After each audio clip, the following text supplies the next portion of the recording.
Hello,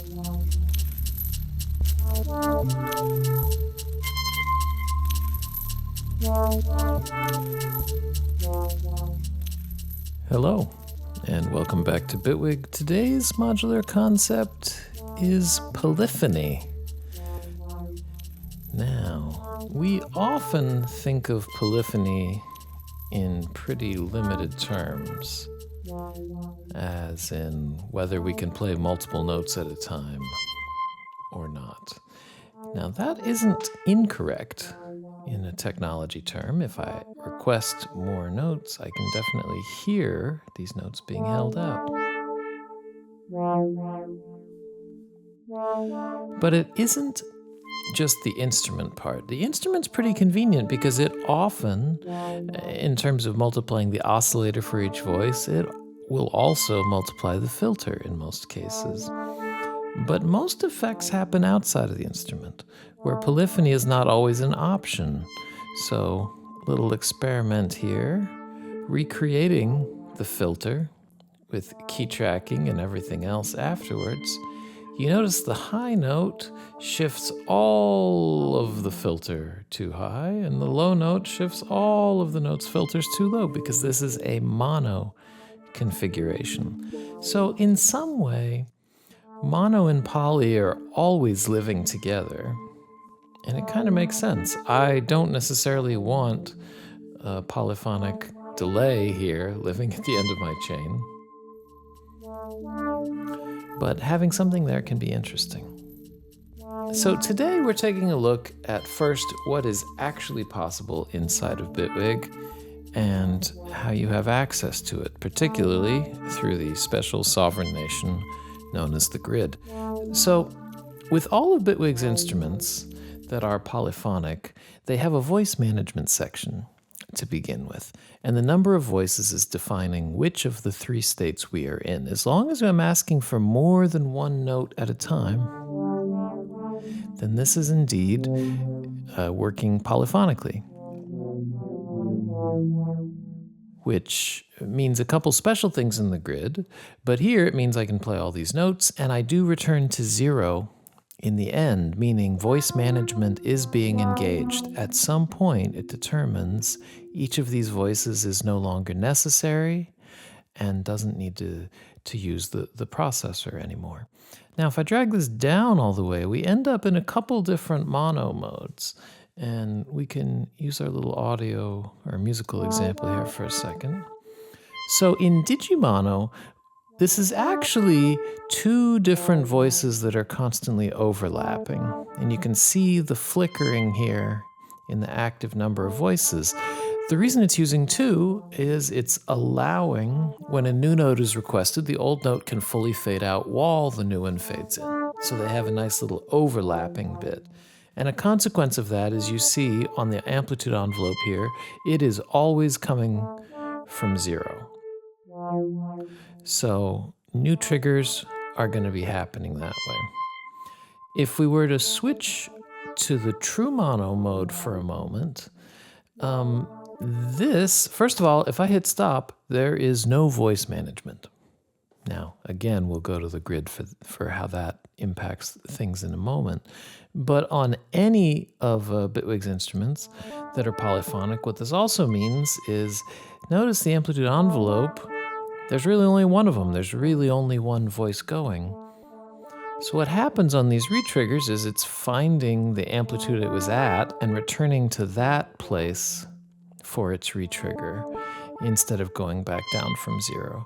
So that can be a nice effect, although it can potentially turn your computer into a space heater if you just let it run and keep going. So on top of all that, if we go into the grid for a moment, this is the default polygrid patch. Now, what is nice, it is true mono, it is happening all the time, it will go forever. If I request polyphony, then that is something I can have, but the entire reason it works here is with voice management engaged. Again, we're going to 0, so we care about when things are triggering. This envelope is making everything possible because it has this nice little option here to affect the voice lifetime, meaning as long as this envelope is alive, the voice will be kept alive. Something in a patch that is polyphonic, and that includes Digimono, where it is using two different voices. Something in a patch where voice management is happening needs to have this enabled. So the default Polygrid patch has an envelope already, and that's fine. If I were to switch it to any of the other envelopes, they all have this option as well. So the problem becomes if I were to disable this or completely delete the envelope. It's kind of fun if you like unpredictable, clicky DC business. But that envelope was really providing the connective tissue to say, stay alive as long as this thing, which is defaulting as an amplitude envelope, is available. Now, very differently, if I were to take this down to true mono, a patch with no envelope, have you considered that possibility? That you might actually want something that drones indefinitely and just gives a whole different world of opportunities.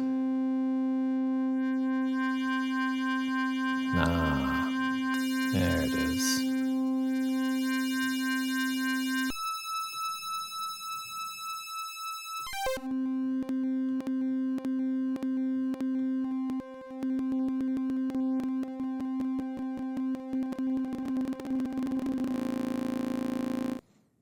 So, I'm not here to tell you what your next experiment is, but okay, that's your next experiment.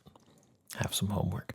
So the thing about devices using the grid is that they also have these voice management options, which is not true everywhere else. So if we're thinking of effects grid for a minute, audio effects are not generally allowed to be polyphonic, except for effects grid.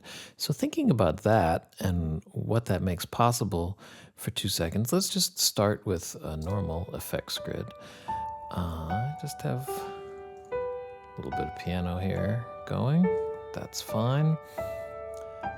Now the thought is, if I have a delay,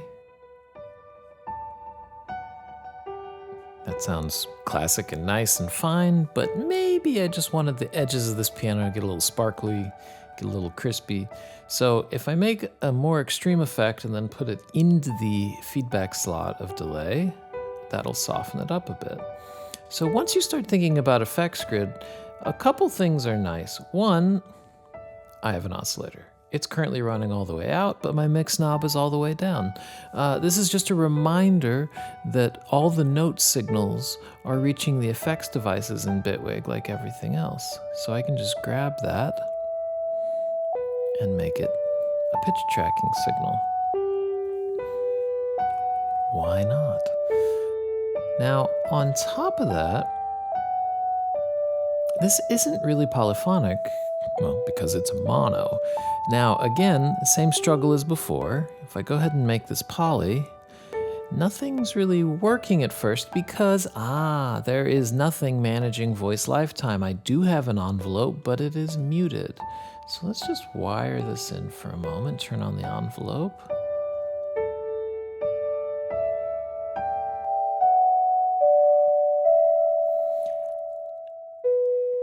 And now I can have multiple notes at the same time. Very nice. Because what I actually wanted to do, and we could listen to this both ways for a moment, is to take the incoming audio signal and ring modulate it a little bit, because we know the pitch coming in, we could tune an oscillator.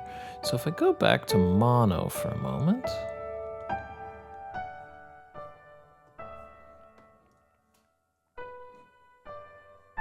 that's kind of nice. The envelope is kind of doing a lot.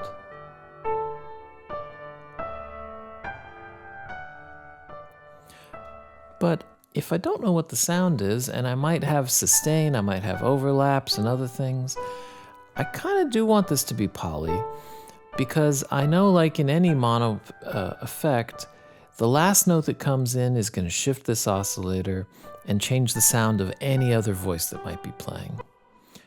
So putting this into poly, it's working the way it was already.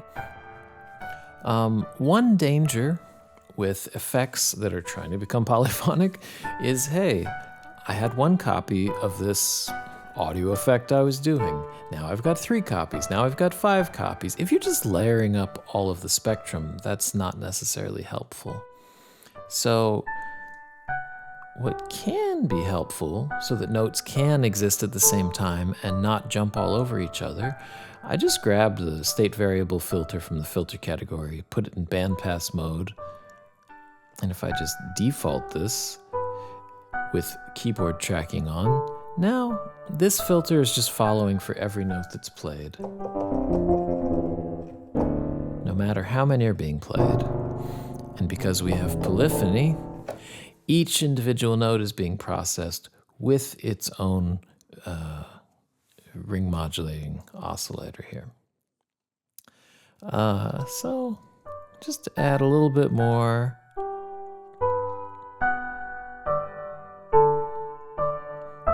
The joy of polyphony is, again, each note's a little different.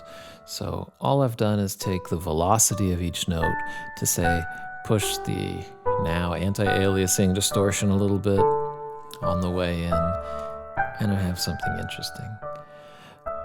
And again, why am I listening to this so bright and hard? Because I have a feeling I might sneak it into the feedback chain, so you just have this little...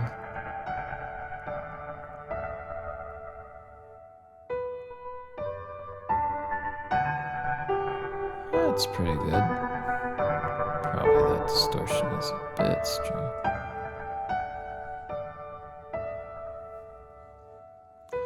So a polyphonic audio effect, plenty of things you could do. Just realize once voice management is on, that means I have to be using notes to enable each voice. So once I'm in the place that it's an audio effect that requires note input, well, instruments are going to fit the most naturally to that. And if I have notes coming in, it's nice to use them for something. So here, using keyboard tracking in a couple different places, you know, other oscillators, you could have the sample rate for each individual note being set, kind of like we're doing ring modulation. There's a lot that is possible. Now, jumping along to a new friend of ours, that is NoteGrid. And again, any device using the grid is actually polyphonic, optionally. Well, we got a little phase 4 sound here.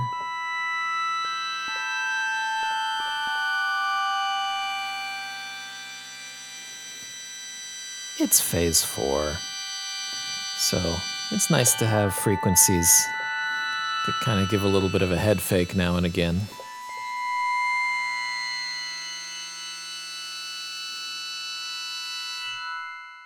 Pitches that sound like they change a little bit over time, why not? So the default note grid patch is polyphonic, unlike the default effects grid patch, which is true mono. Because most audio effects, you just want them running all the time. You don't want to require notes to make your audio effect work. It's a nice option, but you don't want it all the time. You want a guitar pedal. Now here with NoteGrid, its default is polyphonic because it is thinking like a note processor. So I did have an idea that I wanted to try. I have my sustain pedal hooked up here, and it is a good dear friend. The sustain pedal. I do like it for what it is, but I could also use it for something else. Along with note in and note out, we do also have CC in and out. So if I were to set CC in to say listen for control change number 64, which happens to be sustain pedal, then I could use it for some purpose. And the thought I was having was, well, I am polyphonic. What's going to be interesting polyphonic? I do have all these pitches, and I do have a nice easy octaver. So every note I'm holding is passing through this patch. Let's default to 0. I could use when the pedal is held to actually affect the pitch. And with Octaver, it'll just be easy to deal with it in terms of octaves. So if I said, every time this triggers, let's just go ahead and go down 1 octave, -1. Then that's fine.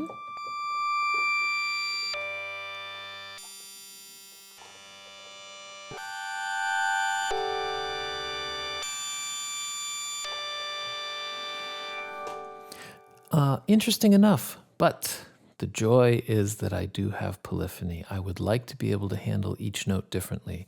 And randomization is actually a really good place for polyphony because I will get a different value potentially for each voice. So if I just take chance, because it's got that yellow logic output, it's saying yes or no, unlike dice, which is giving you a range. I just want to say yes or no. So if the sustain pedal happens, it will trigger chance to pick some values, and half of the time it's going to be yes, half the time it's going to be no, meaning about half of my octaves in the long haul are going, or half of my notes in the long haul are going to go down an octave. So let's play something.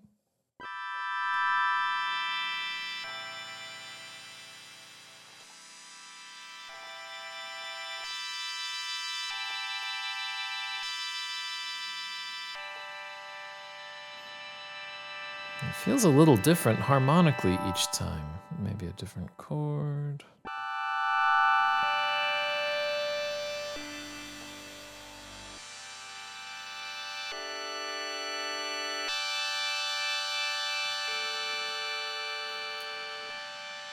So, as usual, I'm kind of fond of a patch that helps me reimagine the keyboard interface. Just something that might lead to a new result. And that's kind of interesting. Now, finally, and the reason that Note Grid is worth talking about for polyphony is it kind of has two pretty clear, distinct use cases. One is a note processor, like the default patches, which would want to be polyphonic. But the other, if we're trying to generate notes, remember, polyphony requires voice management, and that means notes have to come in. If notes have to come in, I'm not generating notes. So if I'm doing a note generator type patch, like some of the presets in the content, I probably want true mono because I want this to be on all of the time, whether notes are happening or not. Now, this little shaker triggering device, I've got a thing called triggers. It's saying 8 per bar. That sounds like eighth notes. You could actually hear this earlier with everything else.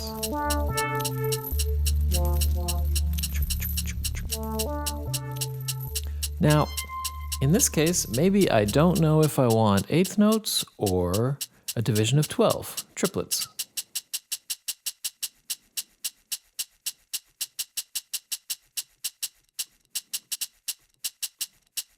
While that's fun to click along, as you might be able to guess by having this merge device here, I might want to blend these in more interesting ways instead of it just being a binary choice. So I had this control signal here for merge. Why don't we flip that to something else, like a value knob? I like this category. It's kind of all the constant levels that are available. So now that I've got this one,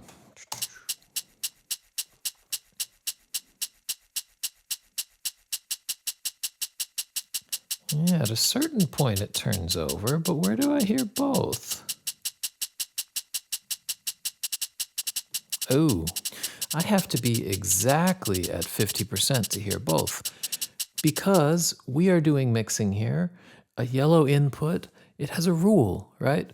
So for a logic signal, it will be considered high logic if it is 0.5 or above, so halfway or more towards a full signal of 1.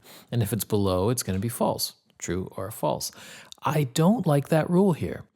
So the joy of the logic category and comparators or other things that are outputting logic signals is if I don't like the rule, I make my own rule. It's that simple. So In this case, only this magical setting was giving me everything in the right place. Everything else was blending half of my values down below 50%, and that grid kind of looks interesting. I want to hear those notes. So, new rule. Anything above 0 is going to be a trigger. Let's just do that. So if I take greater than, saying I want something that is more than this, and insert it here, we're going to use this old trick. If this signal is greater than 0, because the unconnected signal is 0, so anything above 0. It used to be anything 0.5 or above. It was basically greater than or equal to 0.5. That's the general rule. We made our own rule.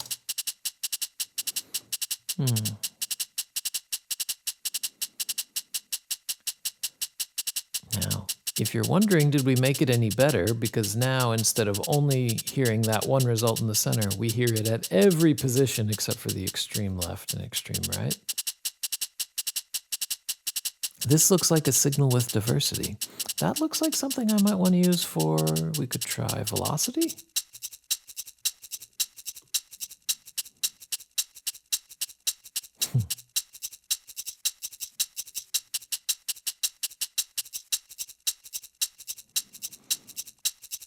That's kind of fun to begin with. I like it, but I was drinking from the fountain of random earlier, and I would like to continue doing so. So everything here is a trigger. All of those triggers are occurring, and then maybe it goes to a chance module that will decide whether each beat will actually happen or not. Now, having a flat 50 is kind of boring. I do have this pretty signal, which means I want to use it to represent the chance. So a very tall line will always happen. And then I have these blurs of different rhythms when I land in different places. That's kind of fun, but this very tall signal is a little too tall. So if I view this rhythmic knob I've got as kind of my blend of signals and likelihoods, let's dampen this a little bit. Let's go to the level category and grab an attenuator, perhaps. So this signal that is going in and defining, yes, the chance, and yes, what we see over here, no, stay readable, stay nice and readable, and maybe also the velocity. Now, in addition to the nice little blending I've got, I could also adjust the likelihood and back down a little bit off of that crazy high, always 100%, always loud value. So I might want this in the middle somewhere, but it's nice to have different knobs. And remember, I mean, this is the grid. Are there really a bunch of limitations that we have to live by and worry about? No, the system might grow a little over time.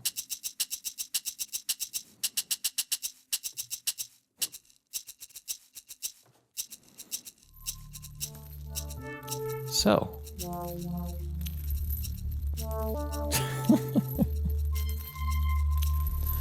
why not? Oh, and before I forget, we do have this little voice stacking control in the middle of that voice section, don't we? Could we perhaps also use that in other places? Yes, perhaps we could. See you next time.